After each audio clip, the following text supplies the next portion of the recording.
Sheva from Bethnal Green. This is the Rorschach, Georgia update from the 18th of July, 2024. Quick summary of what's going down in Georgia.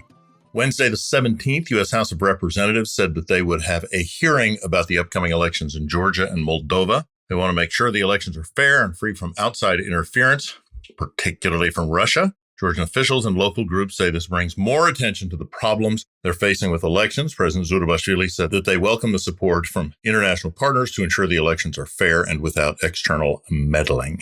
On the same day, a group of 121 NGOs led by the Georgian Young Lawyers Association, GYLA, went to the Constitutional Court to fight against the law on transparency of foreign influences, foreign agents law, also known as the Russian law. NGO coordinated through a series of meetings and online discussions. They planned a hearing at the court rather than a protest.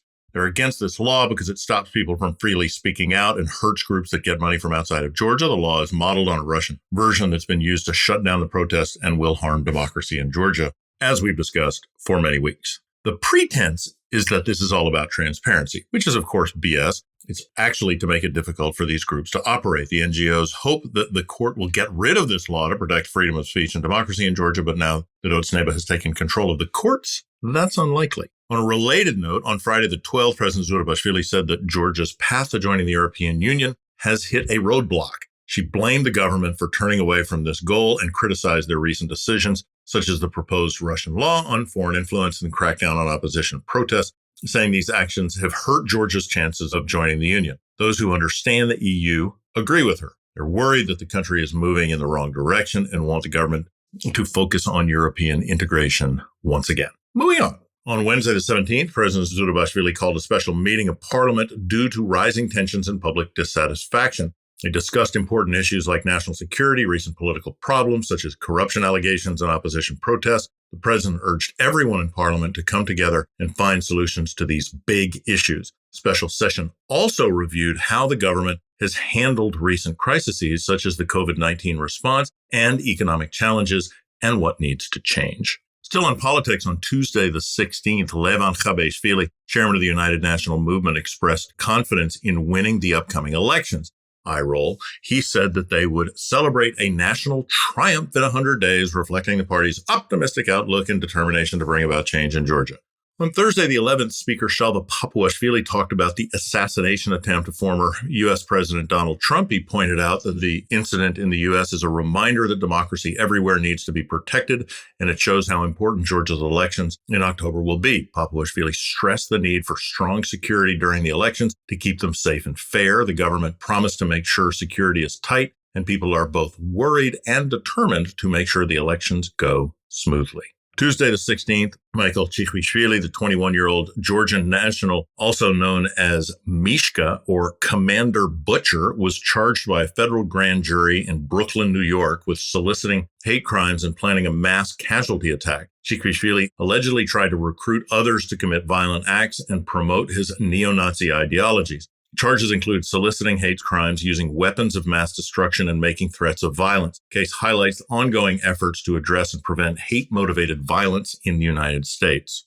Creepo. Speaking of international organizations, on Wednesday the 17th, Gogi Gacharia, the leader of the For Georgia Party, or Sakartvelos, said he disliked the fact that NATO didn't mention Georgia in their summit and believes this is particularly problematic considering the actions of Otsneba, such as passing laws that undermine democratic principles and align more closely with Russia. Gacharia says this is a threat to the country's safety because it shows Georgia is being ignored by NATO. Many people in Georgia share this frustration. They want the country to be a part of NATO for better security. Shifting focus, on Thursday, the 10th, workers at Evolution, Georgia went on strike. They're asking for better working conditions, higher pay, more job security. The strike has caused some problems for the country and brought attention to how workers are treated. While there's some support for workers' demands, the strike is called into question as it might be bad for the economy, as owners will always say. The strike is part of a bigger issue in Georgia where a lot of workers feel there needs to be better laws to protect their rights. On to culture. On Wednesday, the 10th, Georgia announced it will join the National Geographic Traveler Food Festival 2024. The event will feature Georgian dishes like khachapuri and chingalis, the famous spiced meat dumplings that everybody knows about. Georgia National Tourism Administration believes this will attract more visitors and highlight Georgia's food culture. On Tuesday, the 16th, Georgia celebrated the 10th anniversary of the symbol of the lari, Georgia's currency, which represents the currency exactly like the